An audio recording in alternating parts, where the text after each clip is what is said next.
చిన్నప్పుడు ఊర్లలో సినిమాలు టీవీలు షోలు వచ్చే కంటే ముందు భాగవతాలు ఆడేందుకని వచ్చేటోళ్ళు. ఈ భాగవతాలు ఆడే దాంట్లో భాగవతం స్టార్ట్ చేసే కంటే ముందు జనాల అటెన్షన్ డైవర్షన్ చేయడానికి, జనాలని డయాస్ దిక్కు చూసేలాగా భాగవతం దిక్కు చూసేందుకు వేసేందుకు అందరికంటే ముందు పాత్ర వేసుకొని తుపాకి రాముడు అని ఒకడు వస్తుంటాడు. తుపాకి రాముడు వచ్చి చెప్తుంటుండే, ఊరోళ్ళందరికీ ఒక మంచి మాట చెప్తుండే. ఏమని? ఈ భాగవతం అయిపోయేసరికి 2 గంటలు అవుతుంది. భాగవతం అయిపోగానే మీకు అంత మంచి చికెన్ బిర్యానీ పెడతాను. ఇప్పుడే మీ చెరువు తుమ్ము కింద మంట పెట్టి వచ్చిన, చెరువు నిండా బియ్యం పోసిన సోనా మసూరి, ఊరవతల మొత్తం పలానా పటేల్ దగ్గరికి వెళ్ళి అన్ని కోళ్ళు తెచ్చి దాంట్లో ఉడికేస్తున్నా అని చెప్తుంది.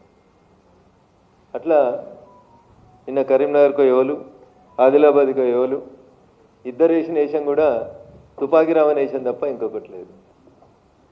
ఇద్దరు ప్రజల సొమ్ము చేత జీతాలు తీసుకొని బాధ్యతాయుత స్థానంలో పనిచేయాల్సినటువంటి గౌరవ ఈ రాష్ట్ర ముఖ్యమంత్రి గారు, ఒకవేళ ముఖ్యమంత్రి గారు వైఫల్యం చెందితే, ప్రభుత్వం వైఫల్యం చెందితే ముళ్ళుగట్టే పట్టుకొని ప్రభుత్వాన్ని గాడిన పెట్టి సరి అయినటువంటి తోవలో నడిపించాల్సినటువంటి ఆయనే ఇంకొక ఆయన ప్రతిపక్ష నాయకుడు.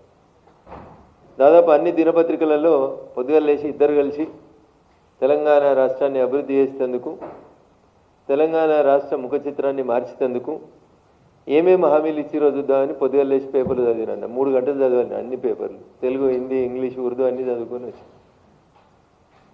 ఒక ఆయన అంటాడు, నా సాగు కోరుతున్నారు అని సంగతి చూస్తా అంటాడు. ఇంకొక ఆయన అంటాడు, వాళ్ళకి ప్రతిపక్ష హోదా రాకుండా చేస్తా నేను, లేకపోతే నా పేరు మార్చుకుంటా అంటాడు. అన్న, నువ్వు పేరు మార్చుకుంటే ఈ రాష్ట్ర ప్రజలకి ఏం రాదు.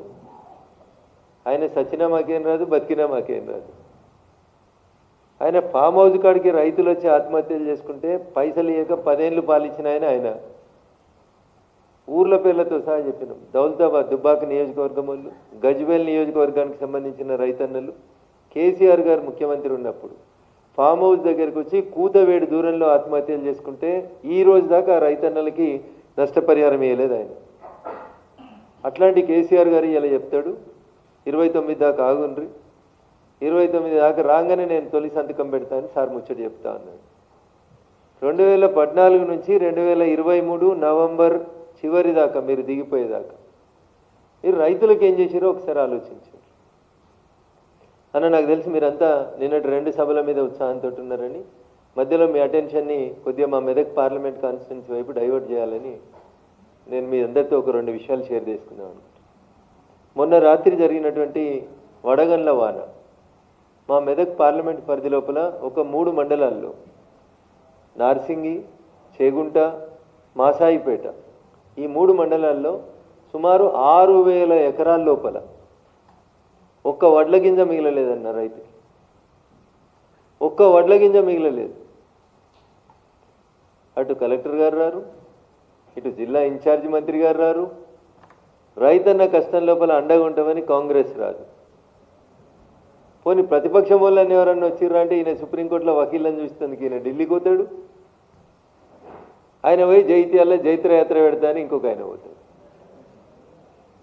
ఈ పెద్ద మనిషికి ఒకటి యాద్ చేయాలి మనం. జైత్యాల జైత్రయాత్ర అని మాట్లాడుతున్న పెద్ద మనిషికి 2 మాటలు యాద్ చేయాలి.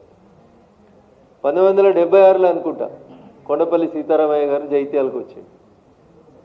అప్పుడు వాడినటువంటి పదం పేరు జైత్యాల జైత్రయాత్ర.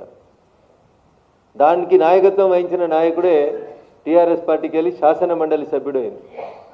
గౌరవనీయులు కరీంనగర్ నుంచి లక్ష్మణ్ కుమార్ గారు అని అయింది. జైత్యాల జైత్రయాత్ర కేసీఆర్ గారు ఆ పేరుతోటి కొండపల్లి సీతారామయ్య గారు ఆ రోజు ర్యాలీ చేసి, ఆ ర్యాలీలో జనాన్ని జమ చేసి, నక్సలైట్లను తయారు చేసి, నక్సలైట్లను పేరు మార్చి మావోయిస్టులు చేసి, ఇవాళ మావోయిస్టు రహిత దేశంగా భారతదేశం మారింది 1976 నుంచి 2026 కల్లా. ఇలా టీఆర్ఎస్ కూడా మనం అట్లే లింక్ చేసుకుంటే బాగుంటుందేమో. 2001 ఏప్రిల్ 27 జలదృశ్యం టీఆర్ఎస్ ఆవిర్భావం.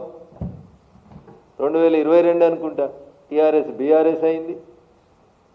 ప్రజలు 2024 జూన్ 4వ తారీఖు నాడు బీఆర్ఎస్కి సిఆర్ఎస్ ఇచ్చిర్రు, కంపల్సరీ రిటైర్మెంట్ స్కీమ్ ఇచ్చి భారత పార్లమెంట్లో మీ ప్రాతినిధ్యం అవసరం లేదని 0 సీట్లు ఇచ్చిర్రు.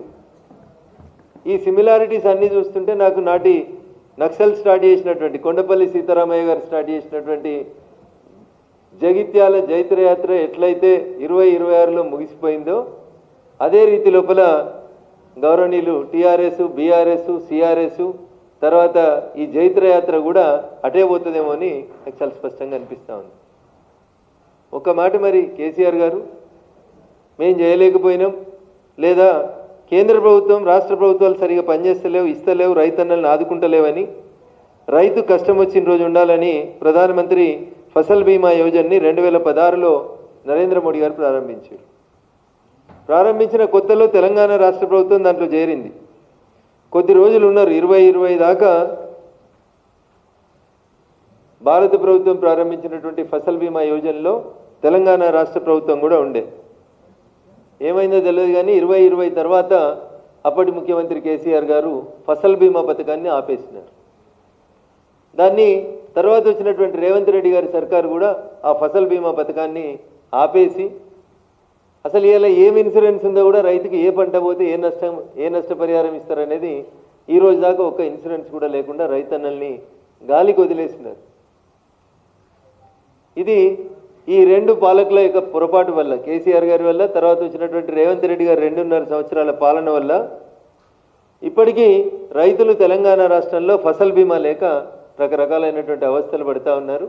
దయించి మీడియా మిత్రుల అటెన్షన్ని నేను ఒక 7 ఊర్లకే, చేగుంట, నార్సింగి, మాసాయిపేటలో హైవే మీదనే 7 గ్రామాల వైపు తీసుకెళ్తే వడ్ల ఆరబోస్తే రోడ్ల మీద ఎట్లా ఆరబోస్తారో అంతకంటే ఎక్కువగా వడగళ్ళ వానబడి రైతులకి కన్నీళ్లు మిగిల్చింది. ఇప్పుడు ఆ రైతన్న ఒక్కొక్కరు కౌలు రైతు 5 ఎకరాలు, 8 ఎకరాలు, 10 ఎకరాలు, 12 ఎకరాలు చేసుకున్నటువంటి రైతులకి ఇలా నష్టపరిహారం ఎట్లా ఇవ్వాలి, ఏమి ఇవ్వాలి అనే దానికి ప్రభుత్వం దగ్గర ఒక అంచనా లేకపోవడం వల్ల రైతన్నలు ఇబ్బంది పడుతూ ఉన్నారు. దేశవ్యాప్తంగానేమో దాదాపు 78.4 కోట్ల మంది రైతులు ప్రధానమంత్రి నరేంద్ర మోడీ గారు తీసుకొచ్చినటువంటి ఫసల్ బీమా పథకం లోపల సభ్యత్వం తీసుకుంటే దాదాపు ఇప్పటి వరకు 22.7 crores ఆఫ్ ఫార్మర్స్కి ఏ రకంగా నష్టం జరిగినప్పటికీ కూడా భారత ప్రభుత్వం ఫసల్ బీమా యోజన కింద చేయూతను అందించింది. కానీ ఈ రాష్ట్రంలో పోయినసారి వరదలు వస్తే కొట్టుకుపోయిన పంటలకి ఈ రోజు దాకా అసలు ఏం లేకపోవడం అనేది బాధాకరమైనటువంటి విషయం. కేవలం 2 to 5% డబ్బులు కడితే రైతన్నలకి ఈ క్రాప్ ఇన్సూరెన్స్ ఫసల్ బీమా పథకం కింద లభించేది. రైతన్న బాగుండేటోడు. మాటలు చెప్పమంటే బాగా చెప్తారు కానీ చేతులకు వచ్చేసరికి ఏం లేదు. ఎద్దేడిచిన వ్యవసాయం, రైతు ఏడిచిన రాష్ట్రం బాగుపడదే అని చెప్తారు. కానీ ఇలా తెలంగాణలో అకాల వర్షాల వల్ల గత సీజన్లో జరిగిన, ఈ సీజన్లో జరిగిన అకాల వర్షాల వల్ల రైతన్న కష్టపడుతున్నాడు, నష్టపోయిండు. దానికి నష్టపరిహారం ఇవ్వాలని ఎకరాకి మినిమం 50,000 రూపాయల నష్టపరిహారం నా పార్లమెంటు పరిధి లోపల జరిగినటువంటి వడగండ్ల వానలో నష్టపోయినటువంటి రైతన్నలకు ఇవ్వాలని చెప్పి భారతీయ జనతా పార్టీ పక్షాన మేము డిమాండ్ చేస్తాం.